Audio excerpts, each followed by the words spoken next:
El sector salud se convierte casi siempre en un obstáculo, en una dificultad para los gobiernos, que comienzan un plan y a mitad lo abandonan. Al final, los gobiernos no saben cómo mejorar la atención, cómo poner en marcha programas como el de atención primaria, que está establecido por ley. Tampoco saben cómo actuar luego de un proceso de descentralización en que el ente rector del sector salud, Ministerio de Salud Pública, tiene que supervisar los hospitales públicos. Y la gente carenciada, pobre, es la única que asiste a los centros hospitalarios estatales. Nos gustaría entender qué es lo que dificulta a los gobiernos poner atención y concentrarse en mejorar los servicios de salud. Hemos invitado al doctor Wilson Roa, que es el presidente del Colegio Médico Dominicano y que es uno de los líderes del sector salud que ha hecho esfuerzo, que ha colocado al Colegio Médico Dominicano en condiciones de presionar para que no continúe el proceso de privatización del sector salud, como ha ocurrido en los últimos años.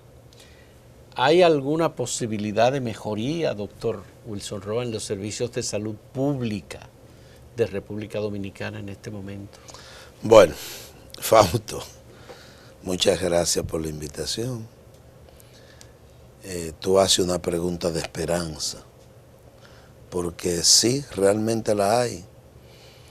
En ese orden, el Colegio Médico Dominicano ha venido definiendo propuestas, porque el rol del Colegio Médico tiene que pasar a la propuesta, a la acción de cómo superar las dificultades.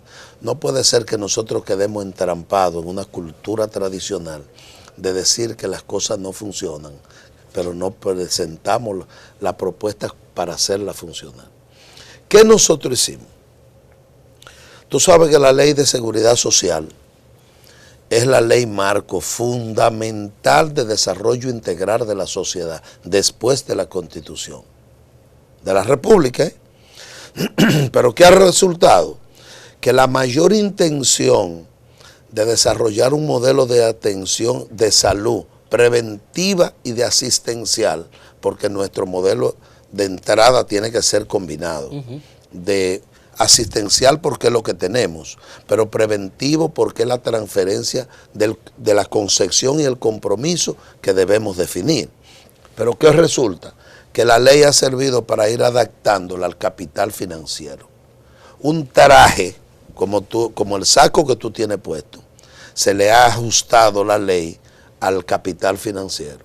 Y el capital financiero tiene como portada de accionar las intermediarias, porque nadie ha visto el capital financiero sacar la cara. El rostro del capital financiero, nadie lo conoce. Ya. Bueno, pero sí las intermediarias. Son las instancias creadas por la Ley de Seguridad Social. Claro, claro. Superintendencia de Pensiones. Sí, pero ese no es el capital financiero. Superintendencia de Salud y Riesgos Laborales. Esas son las organizaciones institucionales que le sirven de alicate, sí, o de acomodación, sí, para que ellos prestadoras actúen de servicios de salud. Exacto. En general, que son las instituciones que existen de la Red Nacional de Salud. Sí. Ahora, ese proceso, digamos, de privatización, porque la seguridad social permite ofertas de servicios de salud financiado porque está pagado por el sector empresarial y por los propios trabajadores.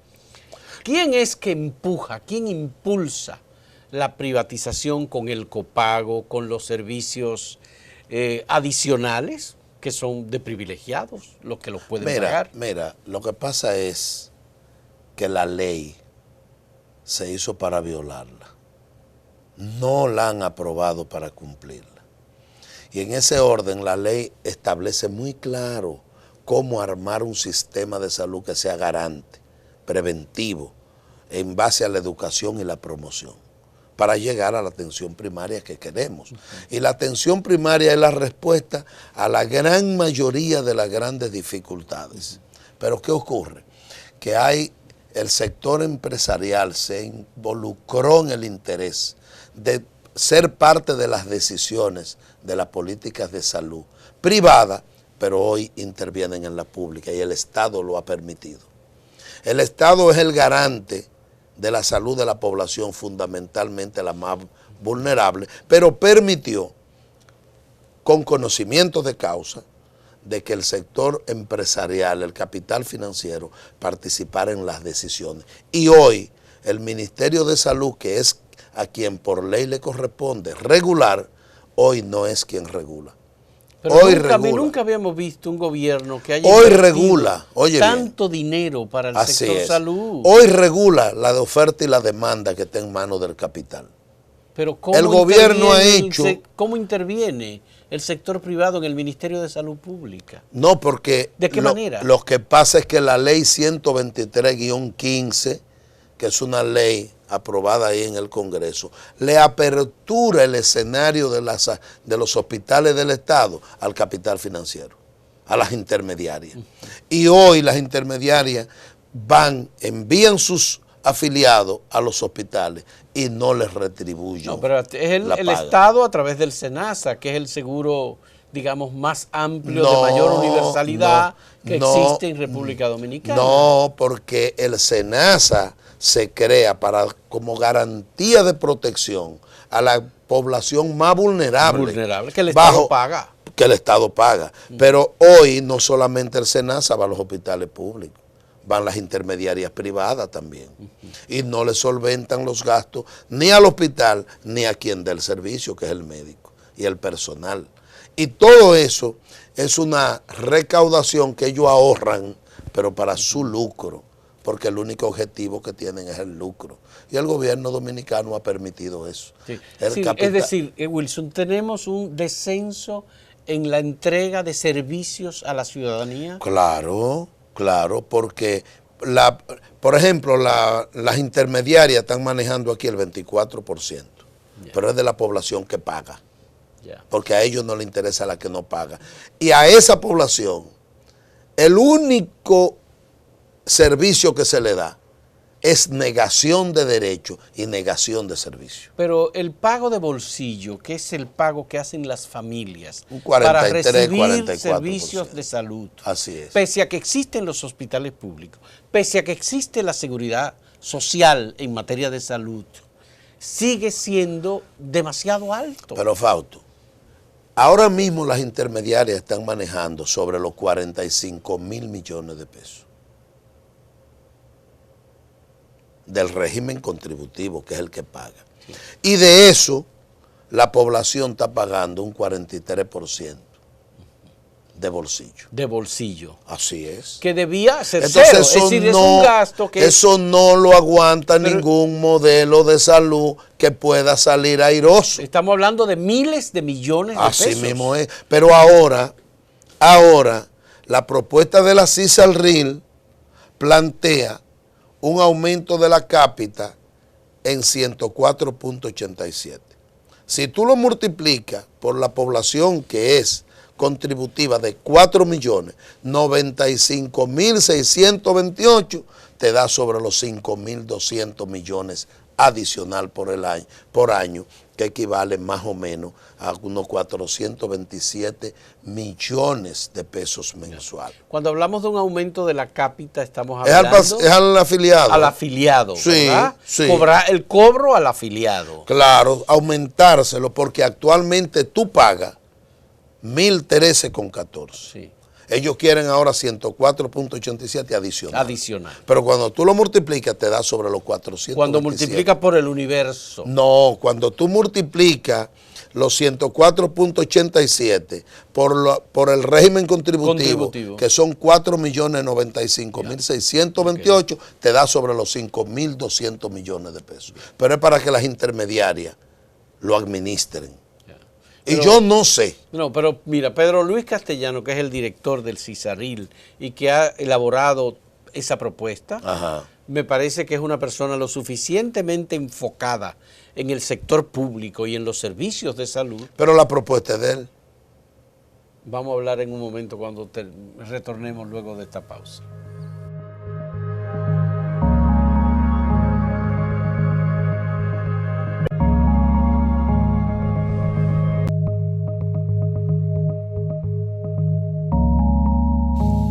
Wilson, he visto que el gobierno se ha dedicado a disponer de recursos. Está el proceso de construcción de la ciudad sanitaria, está el proceso de reconstrucción y mejoramiento de las instalaciones físicas de 50 centros hospitalarios en todo el país. 56. 56 centros hospitalarios. Hay un proceso de renovación, equipamiento, pero además se negoció con el sector profesional, el Colegio Médico Dominicano, el tema del salario, el tema de los horarios, hubo una mediación. La última fue en la Pontificia, en la Universidad Católica Santo Domingo. ¿Por qué hay todavía tantas dificultades? Por una razón simple. Todo el mundo admite que la intervención de 56 hospitales al mismo tiempo en un sector salud desintegrado agravó. Fue un error. Un error. Agravó la situación de atención de los dominicanos en salud. Pero también todo el mundo sabe que se hizo una gran inversión. Pero ¿qué resulta? Que cuando tú haces inversiones aisladas y no en un modelo enlazado con la definición de un sistema de salud, no funciona. La ciudad sanitaria son 14.000 millones de pesos. Por eso, haciendo lo mismo se genera cambio. No. Eso es lo que, ese es el resultado de una inversión que no se priorizó su ordenamiento. Pero el presidente visita todos los meses la ciudad sanitaria. Sí, pero la ciudad sanitaria no es el país. Ese es un centro de alta complejidad y de una dimensión que pienso que no se pensó en el momento que se hizo el diseño y la proyección.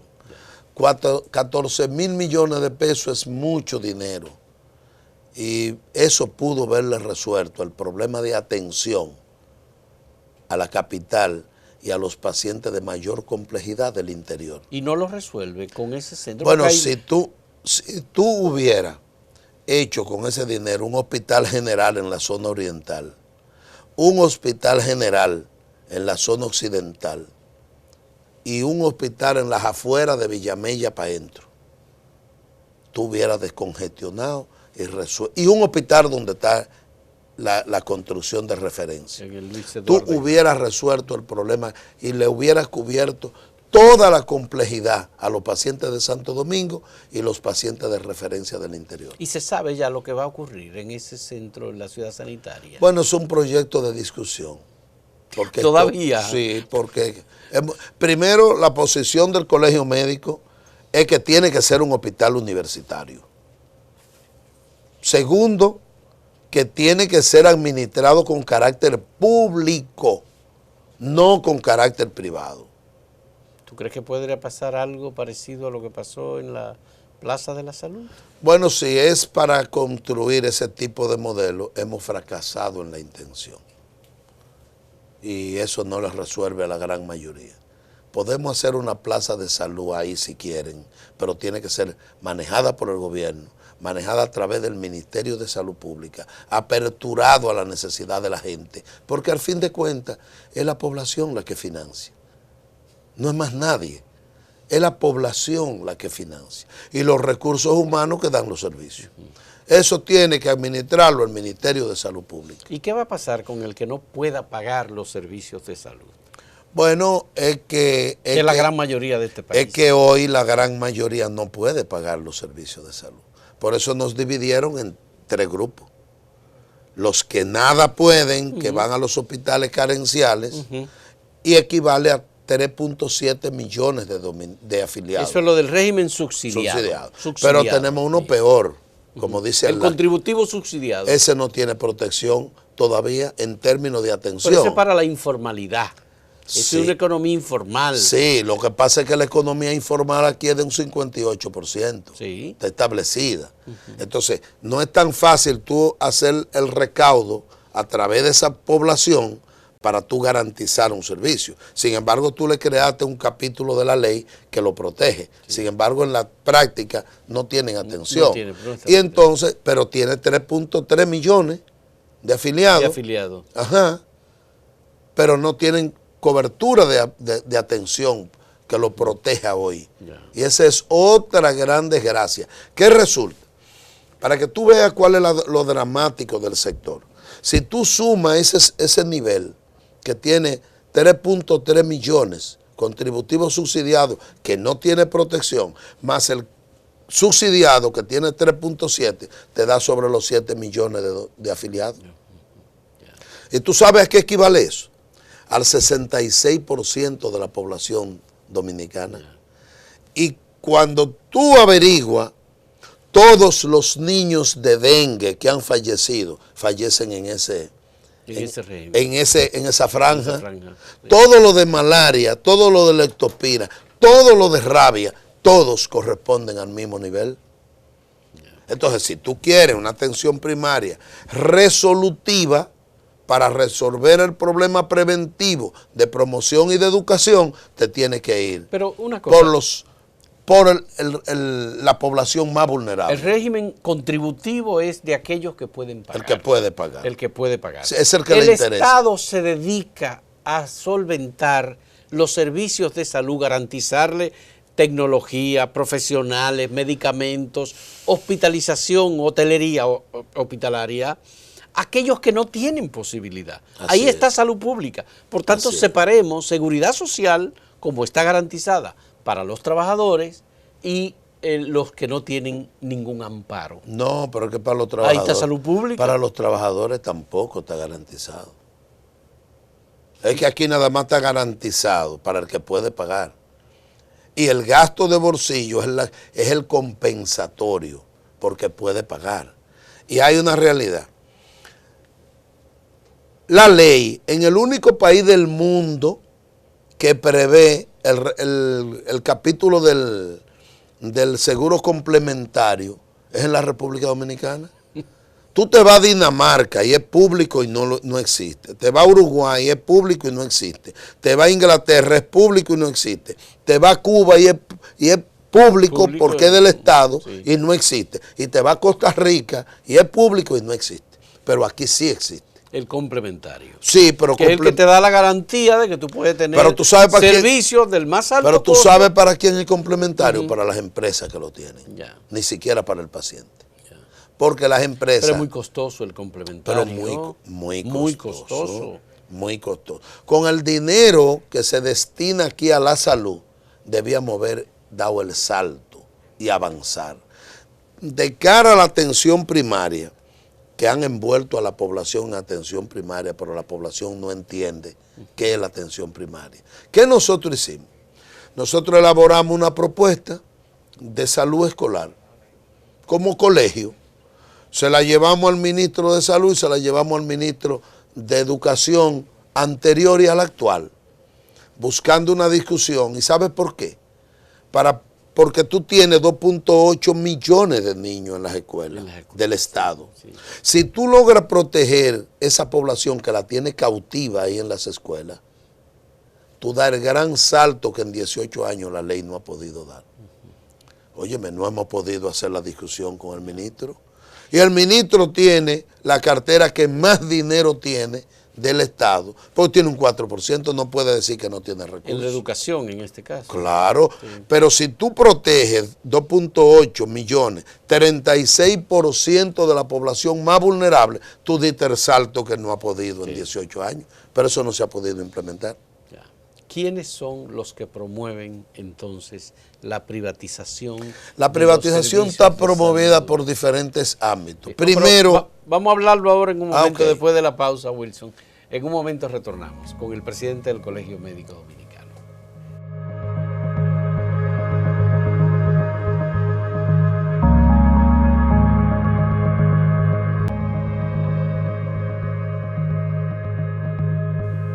Se supone que nuestro régimen es público, régimen de salud.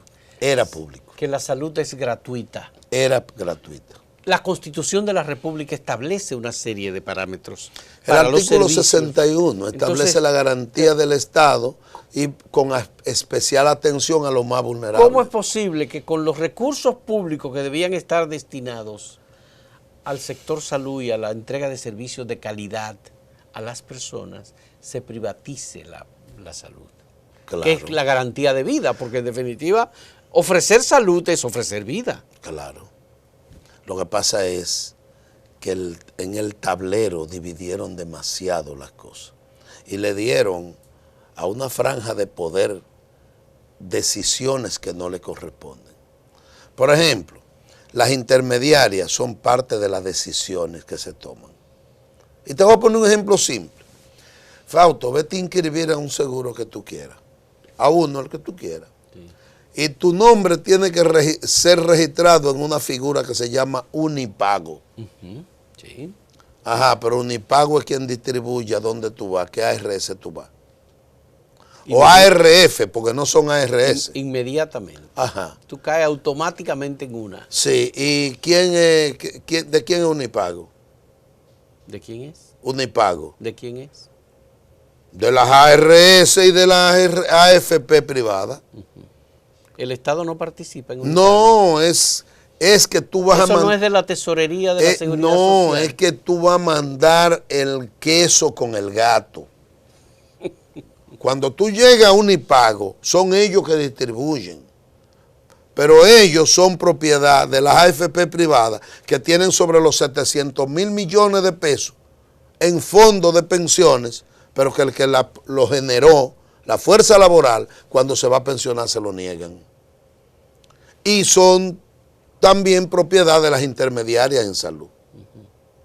Entonces, por eso el sector salud del país no se muere, pero tampoco se salva. ¿Puede el Ministerio de Salud Pública, o en este caso el Ministro de Salud Pública, aplicar una política del Estado Dominicano que favorezca a la ciudadanía? Pero en la teoría sí, porque la ley dice que eres el rector. El rector. Claro, eso es lo que dice la ley. Ahora la práctica dice que no. ¿Pero por qué? ¿Cómo porque se le impide? Porque el capital financiero ha irrumpido el sector salud y hoy son parte de las decisiones. Pero hay unas instancias muy claras en la ley que Fausto, establece la división. Fausto, lo más elemental es el pago de la seguridad social. Y tú sabes lo que tienen aquí más de 500 empresas del capital financiero, de ese poder mafioso que tiene el país y que forma parte de las decisiones de todo. Tú sabes lo que hemos identificado. Más de 500 empresas que tienen sus empleados registrados con salarios de colaboración y lo tienen registrado en la Seguridad Social con 2,000 y 3,000 y 4,000 pesos. Y cuando van a pagar la Seguridad Social, ¿tú sabes lo que hacen? Pagan por el sueldo de colaboración que lo tienen registrado. Como tiene 2,000, te dan 200 pesos y 3,000, 300 pesos. Por eso la Seguridad Social no se salva. Pero yo no estoy tanto en la Seguridad Social, estoy viendo la parte de servicios de salud. ¿Qué impide la puesta en marcha de las unidades de atención primaria, Wilson? Fácil, que el capital financiero también la quiere privada. ¿Pero cómo? Es el Ministerio de Salud el que establece las unidades. Fausto, te he dicho que hoy la ley le da mandato de rectoría al Estado a través del ministerio. ¿Por eso?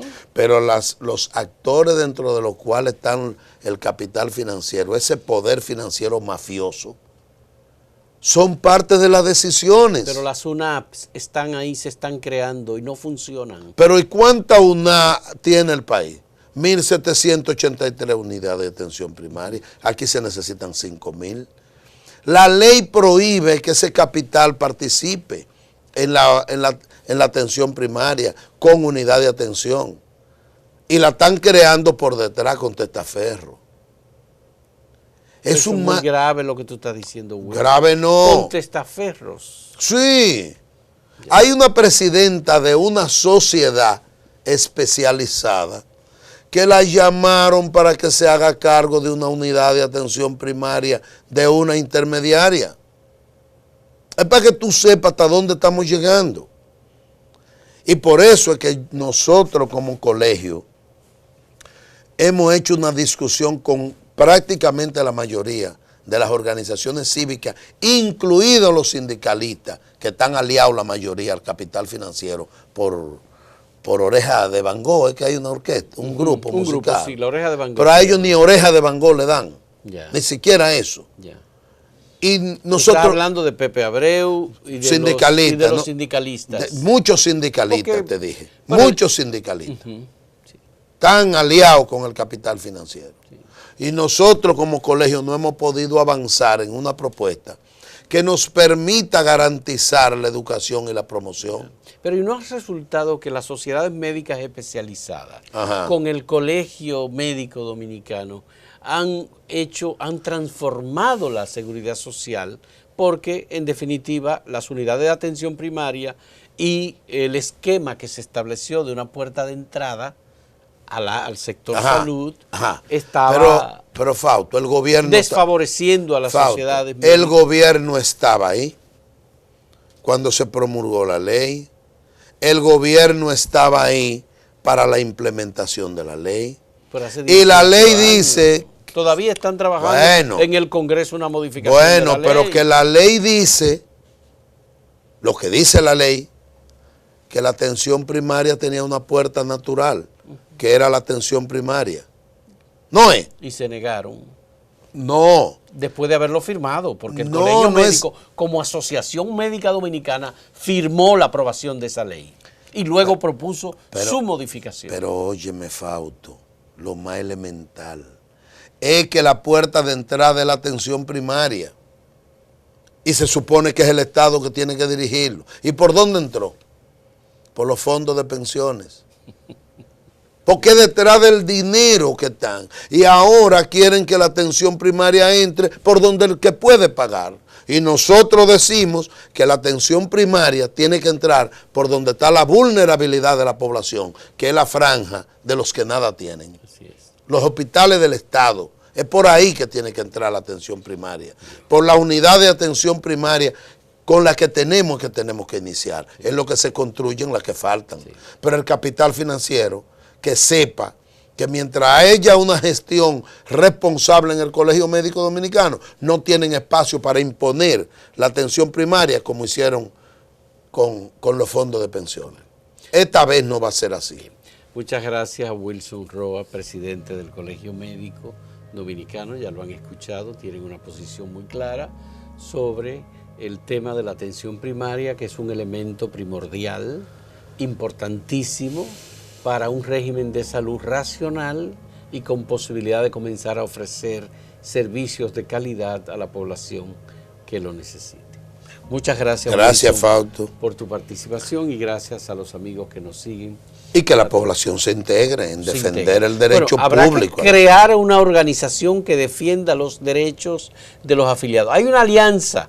Voy a entrevistar a Alba Reyes precisamente, ADESA, que es la Alianza por la Defensa del Derecho a la Salud. Hemos discutido bastante juntos. Hay un estudio que ellos acaban de hacer. Sí, lo vimos. Y vamos a trabajar ese tema también. Muchas gracias a ustedes por la compañía.